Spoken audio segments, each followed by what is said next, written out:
Feel free to state your name and... Do my real name? My name's Jeff. Yo, what's up? This is EKOH, and this is my lair. I fight the world, I fight you, I fight myself. I fight life, just tell me how many murders left. I fight pain and hurricanes, today I wept. I'm trying to fight back tears, flood on my doorsteps. Life we live in hell, puddles of blood in the street. Shooters on top of the building, government needed relief. Earthquake, the body drop, the ground breaks. The poor girl was smoke lungs. Don't breathe for me, see my pain for me, see my soul for me. 'Cause I'm alone to see.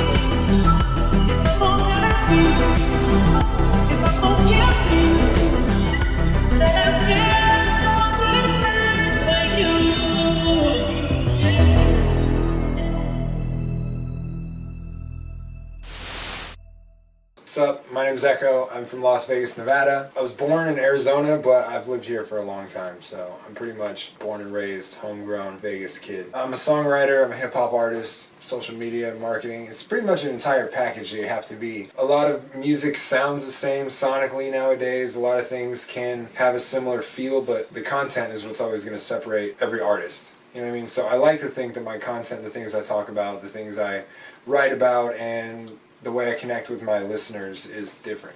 Every level has its different difficulties, its different challenges. So every level has a new challenge, and once you think you got everything under control, I like to think about it as going back to the bottom of the barrel. And once you work your way up to the top of the barrel, then you go to like level 2 and you're back at the bottom again, and then you have to pay your dues all over again. When I first started off and it was all about local scene stuff, then I just kind of had to work my way up from there. And once I got to the top of that barrel, then I had to figure out how to kind of make it more widespread and reach more people. And then when I jumped into that pool, I didn't really know what I was doing, so I'm back at the bottom of the barrel. And so there's challenges there, and it's all with timing and marketing and content. I'm writing, I'm making the videos, I'm helping edit the videos, I'm helping produce the songs, I'm helping produce the beats, I'm coming up with the ideas, I'm helping with the artwork. And so everything has its own challenges, but it's also, I'm a control freak, so it pays for me to have my hands in everything, you know? I feel like I've learned a lot already. I feel like I've gained so much just as far as, you know, having a fan base and a group of listeners goes, and knowing that you're actually reaching people and affecting other people's lives, and they're connecting with the content you're putting out and the things I write about, you know, here in my room, people can actually connect with it and are feeling the same way. And so as far as being fulfilled in some way, like that 100% fulfills that need in my life. I think everybody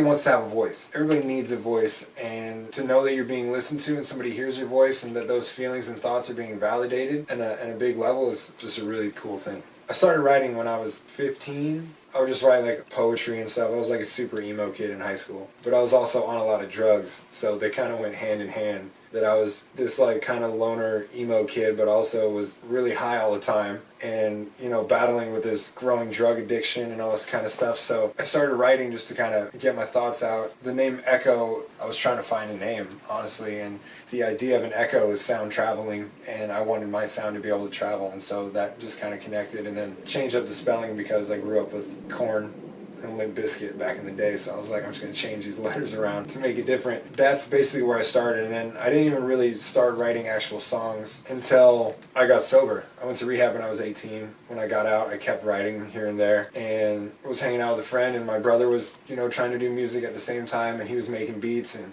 I got a beat one time and just thought I would write to it and showed it to a friend of mine, and he was like, dude, this is actually really dope. You know, I got a MacBook and recorded some really shitty music. So when this first started, it was me and one other person. It was my best friend, Mikey P. And he was one of the first people I had shown my music to. He wasn't the first person, but he was one of the beginning people that I'd shown it to, like, hey, what do you think about this? And he was the one person who was like my biggest cheerleader. Was like, this is the shit, this is dope, this is what we should do.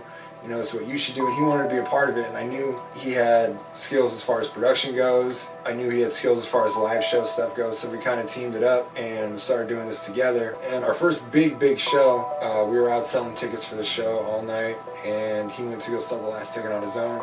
He was shot and killed. What I thought to be a signal for me to quit, you know what I mean? Like, maybe this isn't what I should be doing. Like, technically, if you really look at it, he's dead because of this. You know, that's where my head went. He died because you were doing this. Maybe you should just stop this altogether. Because I was having relationship troubles and all that stuff because of the music anyways. So I thought in the beginning maybe that's the reason to quit, but in the end it was the reason to keep pushing forward, because this is what he was all about. This was his long-term goal. This was his passion. And so now I took that and try to, you know, live up to his name and what he thought of it, because he always believed in it way more than I did. I can't help that I'm just from a school of thought. The way I am is I just never think things are actually going to work out. I don't think people are going to listen. I don't think people are going to care. But he was always about it. He always knew and saw the vision more than I did. So I try and maintain that way of thinking that he had. So that's been my biggest driving force.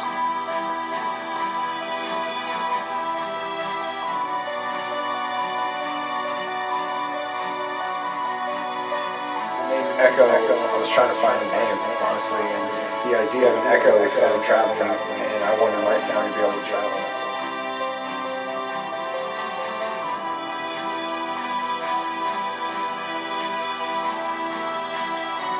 What I thought to be a signal for me to quit, in the end it was the reason to keep pushing forward, because this is what he was all about.